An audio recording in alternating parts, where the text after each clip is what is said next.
Inside the glove box of the XC40 you will find this key.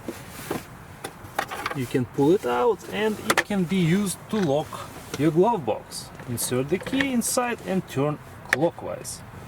Remove the key. Now the glove box is locked.